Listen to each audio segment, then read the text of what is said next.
Hi, this is Anita from the Reluctant Low Carb Life. If many of you know, if you've been listening to me, you know that we believe in three basically main focuses, which is about eating fresh foods, eating foods that will help you feel full longer, and in fitness.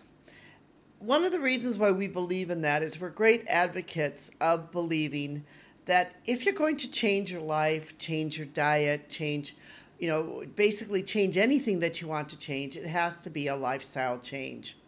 One of the problems with diets as we see it today is, I see it kind of twofold. One is we rely upon drugs. That's why somebody wants, just give me a drug, give me a shot, give me a pill, and then I'll be fine. Then I don't have to change anything.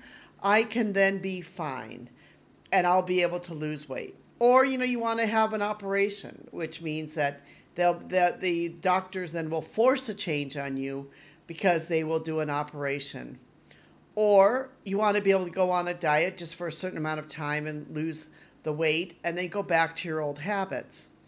But the truth is that if you want to be able to make a lasting change, it really needs to be a lifestyle change.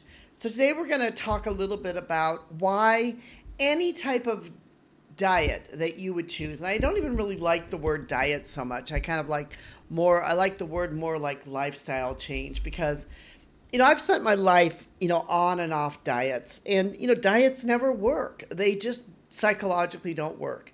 When you start counting calories, start saying, okay, I'm going to lose 2 pounds a week for the next 8 weeks, and I would have lost this. And you start, we've all done that. We've all sat around and we've all sort of done those calculations, and we're going to, and then by the summer, I'll be able to do this, and I'm going to look great. And then by this time, I'll be able to do this, and I'll be able to, fit into that dress. And you have it all figured out ahead of time. That if I can just go on this diet now, if I can just starve myself for the next 8 or 10 weeks, then everything will be fine and I can go back again to my old habits. What happens when you go back to your old habits? You gain the weight back. It's the same thing that we talked about in some of our other previous podcasts about the Ozempic shot. That the Ozempic shot, yes, it works for a lot of people, but the minute they stop taking the shot, they gain the weight back. So if you really want to affect change, it seems the best way to do this is through making some lifestyle changes.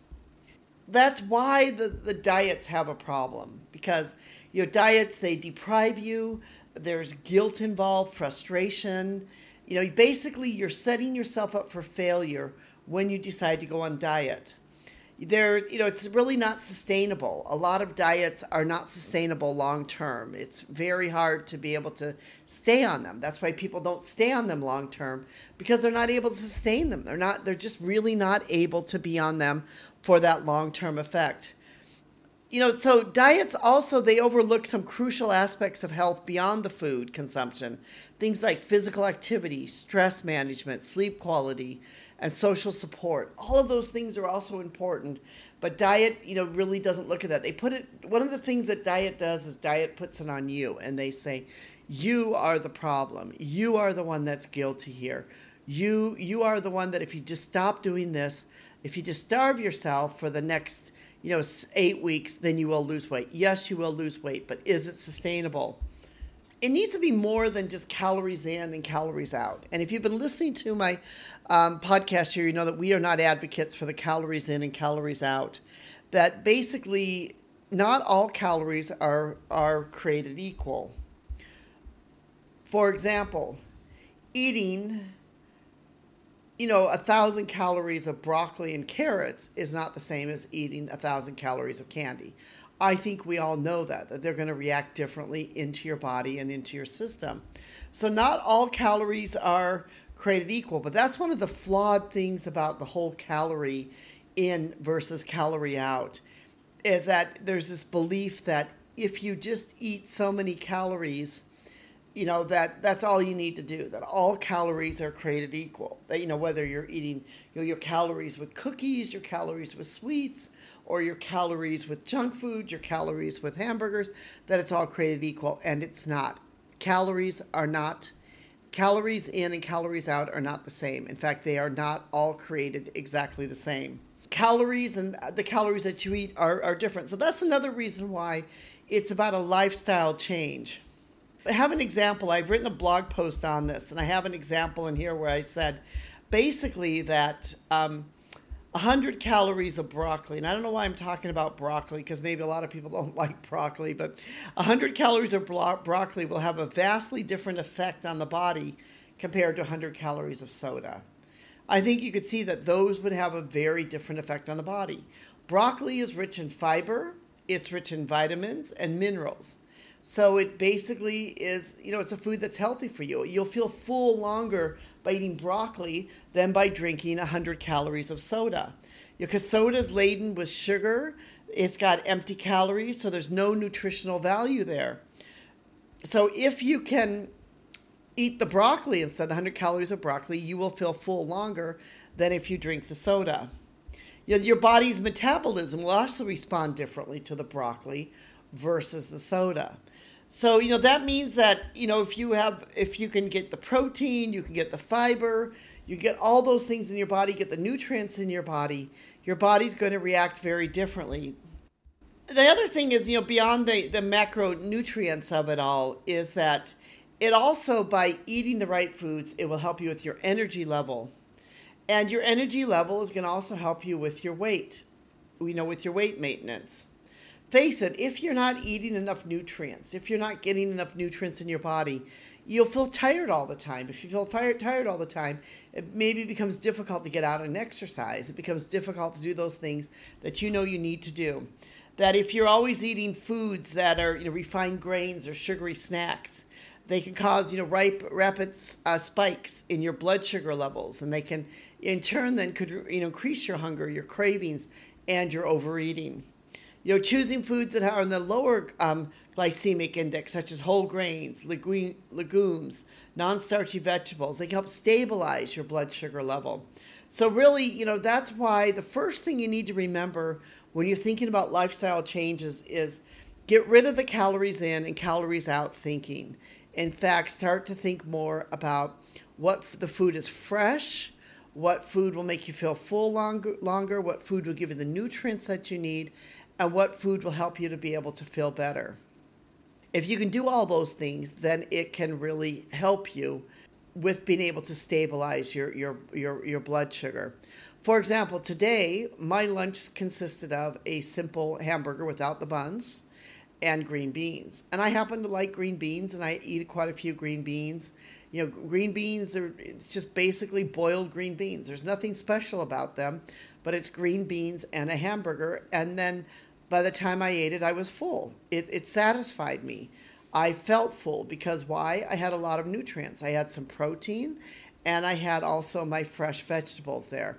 And a lot of my plate was the vegetables, and then a bit of it was the protein. So also look at your plate method. Make sure that you get a lot of vegetables onto your plate, along with some protein or other things. And then your food, your entire food will react. Your body will react very different to that. For example, that's why if you ever drive through like a McDonald's, and you get the McDonald's hamburger versus the hamburger I got today and the French fries, maybe an hour or so later, you're feeling pretty hungry. You're having some real cravings. Because even though you felt full at the time, it didn't satisfy you. Compared to eating just a hamburger without a bun, and a hamburger which is pure meat. It doesn't have any type of fillers in the meat itself. And eating something as green beans or broccoli or carrots or whatever the fresh vegetable is, together with your meal, you will feel full longer if you do that. So really the importance in all of this is that you need to think about the quality of your food over the quantity. It was interesting the other day I was speaking to somebody. I'm here presently now in Hanoi, Vietnam, and I was speaking to somebody about the quality of the American food versus some of the food that you find overseas. And I have to say that the American food that you find in America in many restaurants, it becomes the quantity over the quality. You go into the restaurants, and a lot of times they just want to give you there's lots of food. There's so much food there. You can go to the all-you-can-eat salad bar. Then they give you the all-you-can-eat this, and they bring out a huge plate with lots of food on it, more food than is served anywhere else. And so it really becomes the quantity over the quality. But you need to learn to be able to think differently and think about quality over the quantity of the food. That, the quality of the calories matters just as much, if not more, than the quantity. So that's why if you just focus on calories, you need to really understand that it has to do with the type of food you're eating. It's about eating fresh food. It's about eating whole food. It's about eating food that will sustain you and sustain your health and will be optimal for your metabolism. And that will help you to be able to achieve your weight loss goal, but not only your weight loss goal, but a healthier lifestyle. On a personal note here, if I can get kind of a bit personal, I find that if I eat like crap, and I can be like, I'm sure like there's many of you listeners out there too who might feel like, oh, sometimes, you just eat crap. And yes, we've all been there. Food is it can pull you in. And there have been times when I've done that. But then I find that the next day what becomes a problem is maybe I'm tired. And so I end up sleeping in. I don't get up and get my exercise in. If I don't get my exercise in the mornings, I find out that I really don't probably get my exercise in. I always have great intentions and say, you know what? I'm going to exercise in the evenings. I'm going to exercise during the day. It really doesn't happen the way that it should. The best time for me personally, myself in my own life, is to get out in the mornings and to get the exercise in. And as I'm living now in Hanoi, Vietnam, where sometimes the temperatures get really hot. We've had the last week of where, during the day it's 105, it's 104, it's 103, and that's really too hot to go out and to be able to walk. So on top of that, I need to get my exercise in early enough to get in where it's cooler. And, so you have to make all of these plans. Well, the problem is, at least with me personally, I find in my own personal life that if I don't eat the right foods, if I don't have foods that sustain me, if I'm tired because of the fact that I've eaten something wrong, or if I go to bed and I've got like a bit of a tummy ache because I've eaten something wrong, and then I don't get to sleep, and then you don't get up in the morning, it all just becomes like this cycle. And you don't get those things done that you need to get done, which essentially is to start my day with exercise. So I guess I mentioned this because a lot of times we think, well, food is just food and exercise is exercise, fitness is fitness.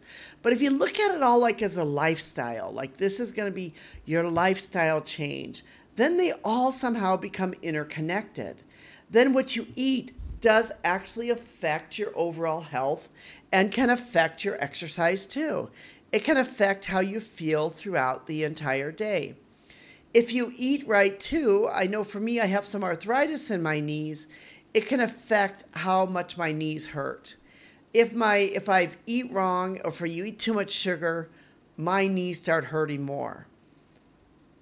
If I eat better and I'm eating foods that are whole, foods that are fresh, I find out that my knees do not hurt me as much. And that also in turn also affects my exercise.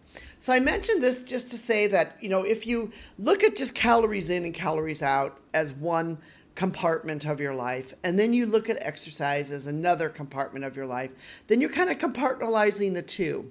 But really, in reality, the two are interlinked. There is an interlink between your exercise and the food that you're eating and your lifestyle and your weight loss. They're all interconnected in some way.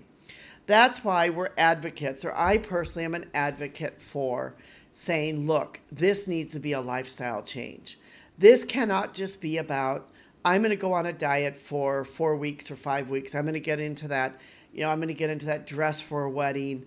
I'm going to, be able to look great for the summer. It needs to really be a lifestyle change, something that you want to do every single day, and something that will basically be part of your lifestyle, be part of who you are. It's going to be an important part of who you are, because that is who you are. And then that becomes your lifestyle. I want to point out something here too, that doesn't mean that you will never go off of it. That doesn't mean that you won't ever have where you go out to, dinner with families or friends and maybe you have something that you don't normally eat. Yes, we all do that. We all have social things going on. There are times where maybe you will go off of it, but the main important thing is if it is a lifestyle, you will get back on track. You will get yourself back on track because it's part of your lifestyle and part of who you are. That is the power of a lifestyle change versus just a change with a diet. A diet is like something you're going to do for just a short period of time. You've got this set goal, you're going to do it. A lifestyle change is something that goes on forever, that you're going to change forever. It's a change that you're going to make always. So here's a few things that you could do to make this more of a lifestyle change. So I want to go through a couple things that we can all do. Be mindful more of your eating. Be mindful of what you eat and how you eat. I personally do not have snacks at my desk because I find if I have, snacks at my desk, I would just mindfully eat. I mean, if I had a candy jar on my desk, that candy jar would not last on my desk. It would be gone. So I tend not to have those things around me because I know that if I have it around me, I'll eat them. And before I'm done, I'll know all of a sudden, wow, I ate that whole jar and I've just been sitting at my desk in the afternoon. So kind of know your limits on stuff. So be mindful of what you're eating and don't just eat mindlessly. Instead, eat mindful. And if you're like me and you can't really have those snacks around your desk, don't have them. Don't snack. I very rarely snack in between meals. But then, of course, I'm eating stuff that makes me feel full longer, so I don't need to snack in between meals. And this also allows you a more mindful approach to your eating. Make exercise as part of your lifestyle. Exercise, I'm a great advocate for exercise. I've always been a great advocate for exercise. Exercise just makes you helps you feel better. The other day, I was listening to a program by the Japanese news, which is called NHK, and they were talking about walking, and in particular, interval walking. And it's something which I've been trying to do myself now. As many of you know, I'm an advocate for Nordic walking. I'm also, an advocate for getting up to walk. I will admit walking is not my favorite exercise, but I'm learning to enjoy it more. I would much rather prefer to be sailing, to be swimming, or to be biking, but I know that I need to keep walking. So I've been walking with my Nordic walking sticks. What's been helping me is I've been doing more what's called interval training, where I will, walk at a pace, and then I will walk really fast, get my heart rate up, and then I'll bring my heart rate down. I'll bring it up, I'll bring it down, I'll bring it up, I'll bring it down. That's kind of like this interval training. That's what I've been doing a lot. And they're saying how that helps you. And I've noticed as I've been doing that, lately more, it's increasing my speed, it's increasing my endurance, and I'm feeling better than just walking itself, just, kind of going out and walking the same pace. That if you can find a way to find some type of interval in your exercise, then that's going to help push you to become stronger, and you will become stronger at any age. And they've been doing this with all people of all groups of ages. They've had 80-year-olds out there that they've been doing this to, where one man said he had a heart surgery and he could only walk 10 minutes, and they got him on this program for interval walking, and now he can walk 40 minutes, and he's hoping to get back at running, get back at jogging at 80 years old. So at any age, you can do this type of interval training. You can push yourself and then let your heart rate go down. Push yourself and let your heart rate go down. That exercise, and especially that type of exercise where you're pushing yourself, can help to strengthen muscles, build your cardiovascular health, and exercise also boosts your mood. I don't know about you, but I feel better when I go outside to exercise. It just makes me feel better to be outside, be out in surroundings. I live in a major city, so I go to a park that's near my house. I can see a little bit of nature, see some trees. I'm not lucky enough to be able to be out there in nature all the time, but still it boosts my mood and makes me feel better. It also helps me to be able to manage my stress. And this is the other thing that I found now. This is just myself personally. I am not a doctor. Let me be very clear with anyone that's listening here. I'm not a doctor. I am just an advocate for health. But I have found too that as I've done this interval training and as I push myself, my stress tends to do better if I've had exercise where I push myself than if I've just kind of done something casual or haven't worked really hard at it, or I've just sort of like taken it easy. Then that hasn't really pushed me as much, or my stress has not gone down as much as if I embrace something which really sort of pushes me and I sweat. I myself personally feel better with that. The other thing is getting adequate sleep. And another note here on sleep is I have found for myself that if I get to bed early enough, get up early enough and get my exercise in, it makes a difference. With the days when I don't do that are the days when I miss my exercise, miss my morning devotion time, which I'm a great believer in all of us having a time for a morning devotion, however your devotion wants to be. For me personally, it's that I'd like to read some scriptures and some other things, do some study. For you, it may be something else, but you want to read a good book, whatever it is, to have some time for yourself, hopefully in the morning, where you can have a time for morning devotion. And if you get the adequate sleep, then you will be able to do these things in the morning. And if you're like me, if you don't do it, then it doesn't happen. So, sleep and getting adequate sleep and getting to bed on time and not getting into that Netflix movie that I've got to see the end of this show. And then before you know it, you're going to bed at 11 p.m. and then you're sleeping in the next day because you had to watch the end of that show. We've all been there. We've all done that. But instead, if you can, get yourself to go to bed at a certain time, it can help you with your entire lifestyle change. And then finally, build a support system. Get some friends and get some support out there. Get people that you enjoy that you can talk to about this.